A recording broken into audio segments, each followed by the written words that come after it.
Hey, what's happening, everybody? It's Mark Johnson, the Mighty Married Active Dad. You're tuning into another episode of Rideshare Chronicles, where I share my experiences doing Lyft and Uber in the city, and just making extra money for the family, taking care of the family. You know, you got to do what you got to do. You got to run the hustle sometimes to take care of your family. Definitely, even those that make a lot are always looking for another thing to make more. Like, not that the people are not content, but a lot of times there's always unexpected expenses that come up and situations that come up, and you just want to be prepared for it. So it's always good to have an emergency fund. It's always good to have a rainy day fund. Also, like side multiple streams of income. So this one was about a girl that I met, a lady. I picked her up at a condo late at night. Usually I work at nights, so again, there's a lot of tips out there for those that want some tips for Uber and Lyft and stuff like that. DM me, message me, and see if I can help you out. But I work at night, so I picked her up at a condo, and she was on her way home, and I'm like, how's your night? And she's like, okay, good and bad. And I'm like, okay, so what was the good? And she's like, well, I was with my friend, and we did a little bit of those illegal things, and I'm feeling good right now, but I gotta go home now because I gotta go work in the morning. And I didn't bring my stuff, and he kind of kicked me out, so I had to go back home. I'm like, okay.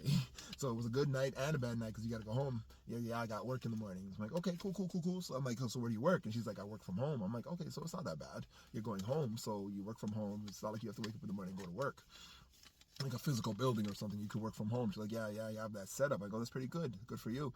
I'm like, so where do you live at? And she's like, yeah, I have a little studio in the city. It's so expensive to live in the city. And I'm like, yeah, Toronto's crazy right now, man. Like, Toronto rent, no matter where you are, is very expensive. But she was saying that she was paying like $1,500 or $1,700 for a studio, and it was a really nice building. But yeah, there's always issues with the building. So I'm like, okay, cool. So and so she works from home, and I'm like, that's pretty good. Good for you. So those are the type of people that I end up picking up. I pick up all different kinds of people, and some people talk, some people don't. Some people have conversations, some people don't.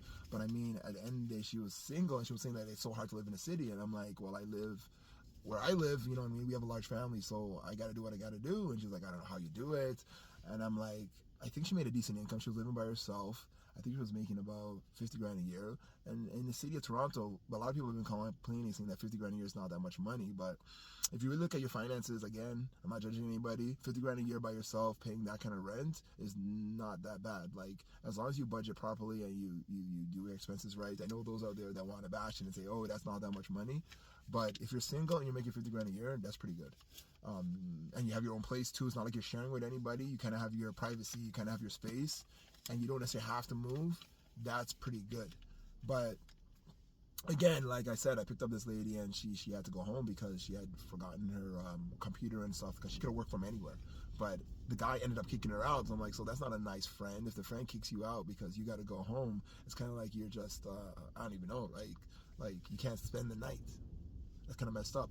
But she said he was an older gentleman too, so like she might have been like around 35, and this guy might have been like 50. So him kicking her out, that's not nice.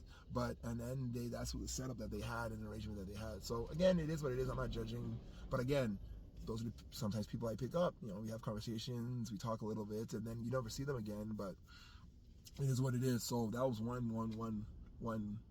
I guess you call it client that I picked up and I dropped off. But again, if you guys need tips, advice, help on the Lyft or Uber and stuff like that, again, it's an option to make extra money. You have good and bad clients. You have people that come in and they're drunk, and you have other clients that are okay, and they have conversations. Other ones stay to themselves. They're on their phone or they're on their earbuds, and they just want to be to themselves. They want to get to where they need to get to, but they don't have much conversation, and that's fine too.